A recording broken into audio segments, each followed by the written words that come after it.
kids, welcome back to my channel.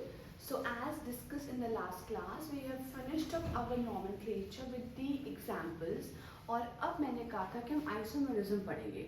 अब आपके chapter में आइसोमेरिज्म बहुत छोटा है बिकॉज आपका जो ये चैप्टर है उसमें छोटा कॉन्सेप्ट ही फॉलो अप होता है, या तो पोजीशन होगा तो फंक्शन ग्रुप का होगा. लेकिन आई एम श्योर कि आप लोगों को आइसोमेरिज्म पता होना चाहिए कि ये होता क्या है, हम इसे क्यों पढ़ रहे हैं, इसका मतलब क्या है, और आगे चल के why it is important for the NEET और द IIT एस्पिरेंट्स. ये हर जगह आता है. अब उसमें भी अगर मैं स्टार्ट करूँ इस टॉपिक को तो I have an number of kids with me studying. मैं यहाँ पे एक मॉलिक्यूलर कॉम्पोजिशन लिख रही हूँ and I am telling you people कि आप उसके स्ट्रक्चर को डिड्यूस कर दो. ठीक है, suppose I am writing over here C2H6O. ठीक है ना, आई एम सेइंग कि आप मेरे लिए इसके स्ट्रक्चर को डिड्यूस कर दो. अब आधे बच्चे क्या करेंगे, आधे बच्चे करेंगे, कुछ लोग इसे अल्कोहल बनाएंगे. ठीक है, everybody has different mind. And कुछ लोग इसको बनाएंगे आपका ईथर. ये बनेगा मेरा इथेनॉल, ये बनेगा मेरा डाइमिथाइल ईथर. ठीक है, तो अब आप इससे क्या समझ रहे हो कि मैंने आपको एक मॉलिक्यूलर कॉम्पोजिशन दिया और उससे आपने दो डिफरेंट फंक्शनल ग्रुप के मेरे पास अरेंजमेंट्स निकाल के रख दिए. आइसोमर यही होते हैं, these are the isomers of each other. Okay, और इस फिनोमिना को हम आइसोमरिज्म बोलते हैं. And if I coin this up in definition, what I will say कि isomerism is that phenomena in which we have same molecular composition but structural information इनका different होता है. ठीक है, they vary in their arrangements of atoms. That is your isomerism. I am again repeating the definition of isomerism. आपका isomerism क्या होता है? Isomerism में हमारा वो फिनोमिना होता है जिसमें आपका मॉलिक्यूलर कॉम्पोजिशन तो सेम होता है बट आपका स्ट्रक्चरल अरेंजमेंट जो होता है वो अलग होता है. As I have shown you right now, ये एक दूसरे के आइसोमर्स हैं और इस फिनोमिना को हम आइसोमेरिज्म बोलते हैं. इसके अलावा why it is important to study isomerism, क्यों पढ़ रहे हैं?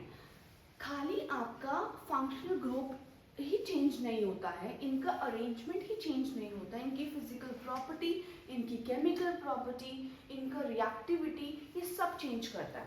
Everything is changing. एग्जाम्पल, मैं अगर अल्कोहल की बात करूँ, इनका बॉइलिंग पॉइंट बहुत ज़्यादा होता है और ईथर्स का बॉइलिंग पॉइंट कम होता है. ये लाइक करते 30-40 के रेंज में और ये 100 पार कर जाते हैं अल्कोहल्स हमारे. क्यों? Strong hydrogen bonding. ये बहुत ज़्यादा रिएक्टिव होते हैं बिकॉज ओ का लोन पेयर जो है बड़े आराम से रिएक्टिव होता है. यहाँ पे ethers are turned out to be very much inert towards acids और बेसिस. ये रिएक्ट नहीं करते हैं. Now you can yourself see कि एक एग्जांपल से कैसे आपने दो ग्रुप्स डिराइव कर दिए, दो आइसोमर्स बना दिए अलग अलग अरेंजमेंट्स के, और उनकी प्रॉपर्टीज कितनी वैरी कर रही हैं. ओके, इसके साथ साथ ये खाली प्रॉपर्टीज हमें लाइफ में पढ़नी नहीं होती हैं बल्कि इनका एप्लीकेशन होता है ड्रग डेवलपमेंट में. आपकी ऑर्गेनिक केमिस्ट्री में whatever medicine you are taking, सबके सब में drug development is very important. वो कहाँ से आ रहा है? That is all happening with the help of your isomerism only. उन्हीं की वजह से हम लोग ये चीज़ें डिराइव कर पा रहे हैं, कायरलिटी देख पाते हैं, फंक्शन देख पाते हैं. अब अगर मैं क्लासिफिकेशंस की बात करूँ तो मेरे पास बेटा आइसोमेरिज्म में दो मेजर क्लासिफिकेशंस हैं और दो मेजर क्लासिफिकेशंस में I have with me structural and your stereo. Isomerism, अब देखो दोनों ही पढ़ने बहुत जरूरी है. बस स्टीरियो आइसोमेरिज्म तुम लोगों का पीछा नहीं छोड़ेगा क्योंकि stereo isomerism is really important. वो आगे तक कैरी फॉरवर्ड होता है. स्ट्रक्चरल भी इम्पॉर्टेंट है. IIT नीट में 12th में हर जगह पूछा जाता है क्योंकि ये आपका बेस बनेगा. तो हम आज दोनों कैरी फॉरवर्ड करेंगे और एग्जाम्पल्स के साथ फॉरवर्ड करेंगे and I will be trying my level best to explain you every single part in depth knowledge. तो अगर मैं स्ट्रक्चरल की बात करती हूँ आइसोमेरिज्म, मैं इसके पहले पार्ट को पिक कर रही हूँ. तो बेटा स्ट्रक्चरल आइसोमेरिज्म सब कुछ नाम से डिराइव होता है. वो आइसोमरिज्म होते हैं जिनमें आपका स्ट्रक्चर वैरी करता है। स्ट्रक्चर मतलब किस तरीके से आप उसे रिप्रेजेंट कर रहे हो, दैट इज वैरी। अभी स्ट्रक्चरल आइसोमरिज्म भी आपके 6 टाइप्स के होते हैं। समझ में आ गया what is structural isomerism? Structural isomerism is that phenomena in which your arrangement of the carbon और एनी ग्रुप इज डिफरेंट। आपका स्ट्रक्चर ही अलग बन के निकलता है, that is a structural isomerism. जैसे अभी हमने किया एग्जांपल में ईथर और अल्कोहल, दोनों का स्ट्रक्चर बहुत अलग था, ठीक है। अब इसके 6 पार्ट्स होते हैं, काउंट ऑन विद मी। आपका पहला बनेगा चेन आइसोमरिज्म, देन आएगा आपका functional isomerism, then third will count on to your position isomerism, then fourth one will be your metamerism, then comes your fifth में आपका रिंग आ जाएगा, और आपका ring isomerism, the last will be your tauto isomerism. Tauto isomerism is very very important for you people, जो कि आपके आगे लेवल तक काम आता है। इसमें आपका मेटामेरिज्म इज वेरी सिंपल। बच्चे कंफ्यूज कहाँ होते हैं? जहाँ तक मुझे पता है, after checking lot of sheets, examination sheets मैं चेक करती हूँ, तो बच्चे फंक्शनल में, पोजीशन में और चेन में गलती कर देते हैं। इतना सिंपल होने के बाद भी गलती होती है, right? Organic chemistry is full of mistakes by you people. क्यों? क्योंकि रूट कॉज नहीं पता होता। अब हम वन बाय वन सारे कैरी फॉरवर्ड करेंगे, 6 के 6 parts, and will be giving you examples also that it is very well renowned to you. अब अगर मैं पहला बात करूंगी चेन आइसोमर्स की। अब चेन का मतलब क्या हो गया यहाँ पे?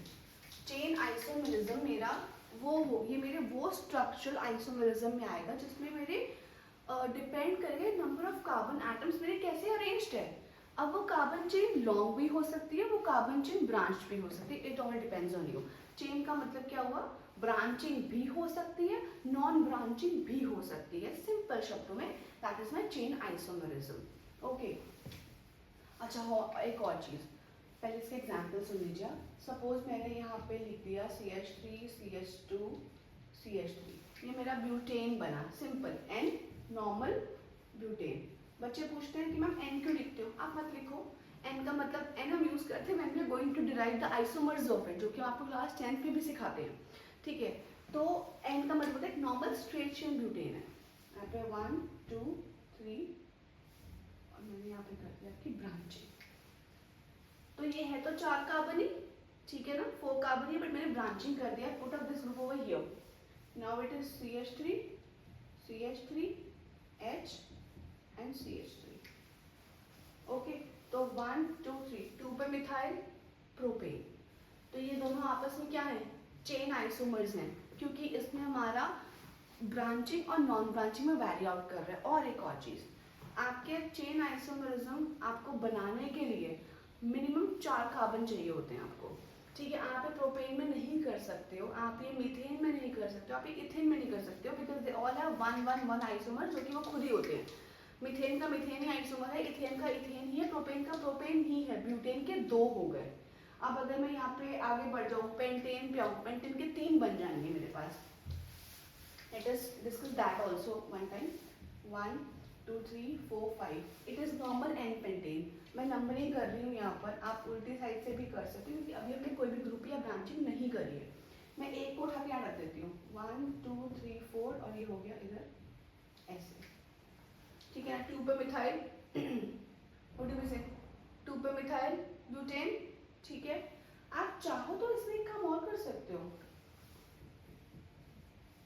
आप ऐसे भी तो कर सकते हो, ठीक है। अच्छा, now I have made this, यहाँ पर मेरा CH3 ग्रुप है, यहाँ पर मेरा CH3 ग्रुप। जिन्होंने प्रीवियस वीडियो पढ़ा है, और मैं पेंटेन की बात कर रही हूँ, और मेरे यहाँ पे सेकेंड कार्बन पे मिथाइल ग्रुप आ गया। जब मेरे सेकेंड कार्बन पे मिथाइल ग्रुप आता है, तो एक किसको हम क्या बोलते हैं कॉमन नेम में? We call this as isopentane. याद आ गया, ठीक है। और अब मेरे सेकेंड कार्बन पे 2 मिथाइल ग्रुप्स बना दिए मैंने। ये क्या बना मेरा? ये बना मेरा नियोपेंटेन। आई होप जिन्होंने वीडियो देखा होगा उन्हें कॉन्सेप्ट याद आया होगा यहाँ पर, राइट? तो this is the way you are differentiating your chain isomerism from the rest of isomerism, कि जिसमें आपके, अब ऐसे आप जाओ आगे चल जाओ, आप हेक्सेन के बनाओ, ठीक है। हेक्सेन के आपको मिलेंगे 4-5, तो आप वो सब चेन आइसोमरिज्म में आएगा, कि जिसमें हमारा अरेंजमेंट ही डिफरेंट है, ब्रांच और नॉन ब्रांच स्ट्रक्चर्स हमारे पास आ जाते हैं, ठीक है। I am dropping it out. Now next I am coming on to functional isomerism. और फंक्शनल आइसोमरिज्म मैंने आपको शुरुआत में ही एग्जांपल ही शुरू से किया था फंक्शनल वाले से, ठीक है। Second I am dealing about my functional isomerism. इसमें हमारा ये मेरे वो स्ट्रक्चरल आइसोमर्स होते हैं जिनमें हमारा मॉलिक्यूलर कॉम्पोजिशन तो लिखा हुआ सेम है, बट फंक्शनल ग्रुप अलग से बनता है उसका, जो मैंने आपको एग्जांपल दिया था यहाँ पे CH3 CH2OH, और यहाँ पे हो गया हमारा CH3O CH3, और इन दोनों का मॉलिक्यूलर कॉम्पोजिशन क्या बनेगा C2H6O। ये मेरे होते हैं फंक्शनल आइसोमरिज्म, जिसमें आपका मॉलिक्यूलर कॉम्पोजिशन तो सेम है बट आपका फंक्शनल ग्रुप चेंज हो गया, आपका वही O एक में ईथर बन के आया, वही O एक में आपका एल्कोहल बन के आया।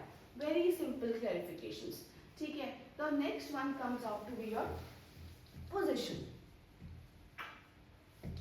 As the name suggest, position में अब मैं यहाँ पे बात करूंगी अपने ग्रुप्स की। अगर आपके पास कोई हेलोजन है या कोई डबल बॉन्ड है या कोई फंक्शनल ग्रुप है तो उसका पोजीशन क्या है। जहां आपका पोजीशन चेंज होगा, सपोज आपने लिया है यहाँ पे क्लोरोब्यूटेन, अब मैं क्लोरोब्यूटेन कह रही हूँ, मेरा लगा होगा ऑटोमेटिकली फर्स्ट कार्बन पे, अब मैं कह रही हूँ 2 पे क्लोरोब्यूटेन, तो मैंने आपकी क्लोरीन का पोजीशन चेंज कर दिया, मैंने उसको 1 के बदले 2 पे कर दिया, ठीक है। एग्जाम्पल देखो तो मैंने क्या किया, मैंने पोजीशन चेंज कर दिया। So these are my those isomers where there is difference in the position. आपके पोजीशन में डिफरेंस आ जाता है। किसके पोजीशन में डिफरेंस आता है, आपके ग्रुप्स के, लाइक कोई सब्स्टिट्यूएंट है, कोई हेलोजन है, कोई डबल बॉन्डेड सिस्टम है, ओके। एग्जांपल देखो 1 2 3 4 एंड यहाँ पे डाल दूँ C chloro, this is my chloro butane, okay. अब मैं यहाँ पे क्या कर रही हूँ, अपने सीएल को ऊपर शिफ्ट कर रही हूँ, तो इट इज माय 2 पे क्लोरो ब्यूटेन। अब मैंने यहाँ पे ले लिया ब्यूट 1 पे ई, मैं इस बॉन्ड को यहाँ शिफ्ट कर रही हूँ, ये मेरा बन गया ब्यूट 2 पे ई, ठीक है। अब मैं यहाँ कर रही हूँ प्रोपेनॉल, ये बन गया मेरा प्रोप 2 पे ऑल, प्रोपेन 2 पे ऑल, प्रोपेन 2 पे all. Difference in your functional group. Next we deal about your metamerism. Have a look at me. अब मेटामेरिज्म बहुत ही आसान लगता है।